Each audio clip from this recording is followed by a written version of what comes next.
Bismillahirrahmanirrahim. Assalamualaikum warahmatullahi wabarakatuh. Kembali lagi dengan saya Melniel Fionita dari Universitas Bengkulu, Fakultas Ekonomi dan Bisnis, jurusan Manajemen.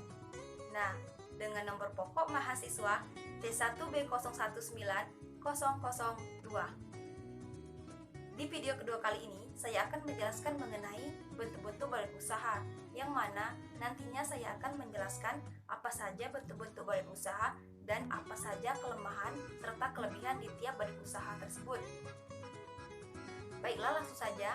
Yang pertama saya akan menjelaskan mengenai bentuk-bentuk badan usaha. Bentuk-bentuk badan usaha terdiri dari 3. Yang pertama ada kepemilikan perseorangan, yang kedua ada perseroan terbatas, dan yang ketiga ada persekutuan. Nah, jika dilihat dari segi jumlahnya, 80% usaha dioperasikan dalam bentuk kepemilikan perseorangan dan sisanya lagi dioperasikan dalam bentuk persekutuan dan perseroan terbatas.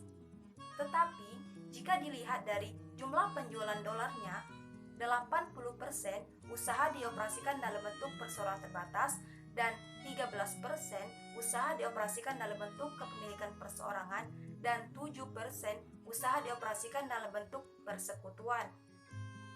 Baiklah, itu saja penjelasan singkat mengenai bentuk-bentuk badan usaha. Selanjutnya saya akan menjelaskan mengenai kelemahan dan kelebihan di tiap badan usaha tersebut.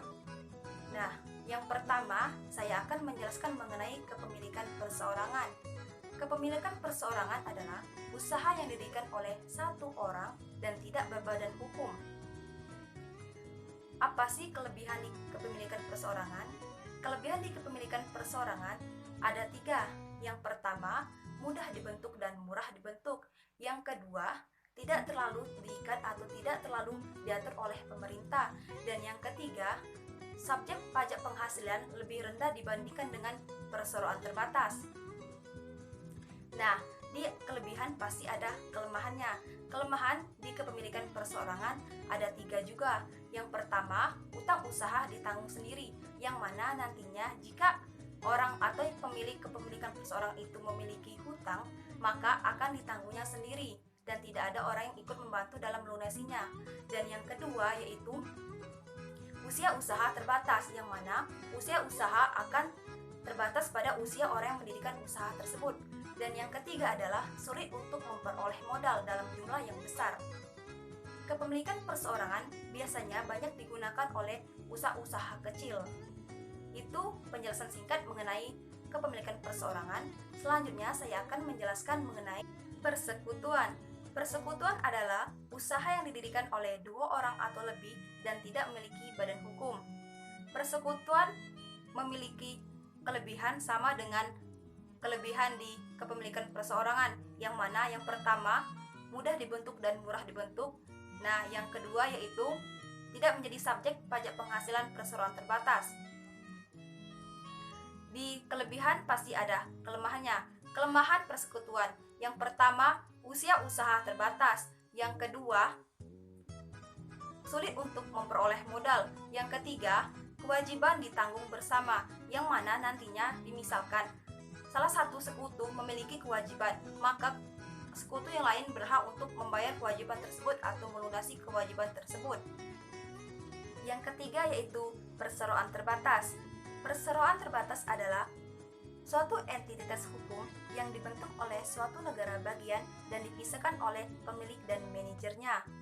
Kelebihan di perseroan terbatas ada 3.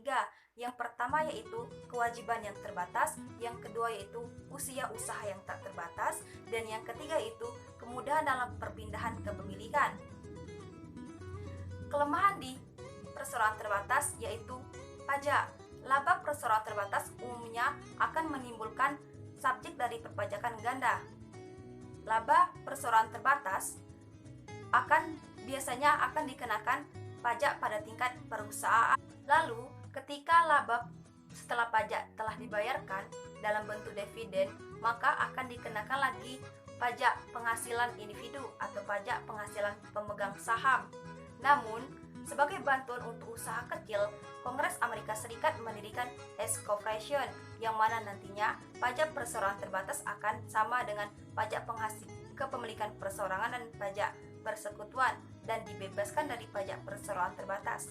Itulah materi mengenai bentuk-bentuk badan usaha. Lebih dan kurang saya mohon maaf. Wabillahi taufiq wal hidayah. Wassalamualaikum warahmatullahi wabarakatuh.